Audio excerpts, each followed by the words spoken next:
And part of the celebration of the opening of the Colorado State Fair today is officials' pride in upgrading one of the busy routes to and from that event just in time for the fair. Workers finished a 3-year project to install utility lines, then repave nearly 2 miles of Northern Avenue from I-25 to Prairie Avenue. But the wait continues to make similar improvements to neighborhood streets bordering the fairgrounds. KRDO 13 Scott Harrison, the road warrior, is live near the intersection of Northern Prairie Avenue to explain. Scott? Yeah, good morning, Julian. Good morning again, everyone. Well, behind me you can see the newly repaved Northern Avenue. There's nothing as nice as driving on fresh asphalt, and drivers are really going to love that. But when we started our Road Warrior coverage back in February, among the first viewer feedback that we received was from elderly and disabled residents who live along some of the dozen or so streets that border the Colorado State Fairgrounds. Those citizens want the city to repave those streets around in their neighborhoods around the fairgrounds, many of which haven't been repaved in decades.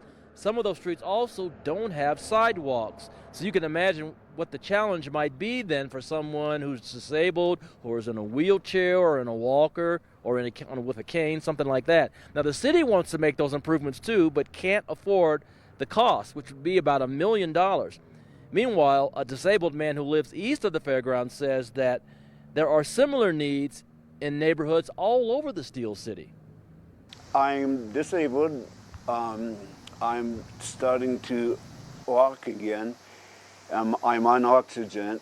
When I go walking, I can't use the sidewalks. There's no sidewalks and I walk in the street, and plus I have a dog.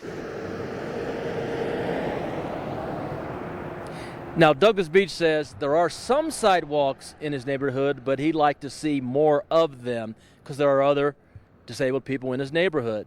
He says he's tried for years in vain to get a response from the city, but we spoke with the Public Works Director about the situation. He says he's unaware of it, but he will look into it, and he wants to hear from anyone with a similar request.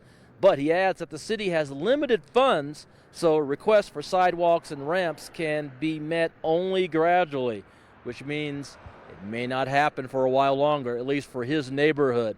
Now, Pueblo has twice applied for state grant funding to do more of that kind of work. Unfortunately, their requests have been denied the last couple of years, and they're hoping the third time will be a charm when they apply again next year. We're live near the Colorado State Fairgrounds in Pueblo. I'm the Road Warrior, Scott Harrison for KRDO 13. Thanks, Scott. Yeah, Scott's always looking into stuff in different neighborhoods here in southern Colorado, anywhere from potholes to road work to traffic. Scott has it covered. So if you do have anything going on in your neighborhood that you want him to check out, you can send your story ideas and questions to roadwarrior@krdo.com.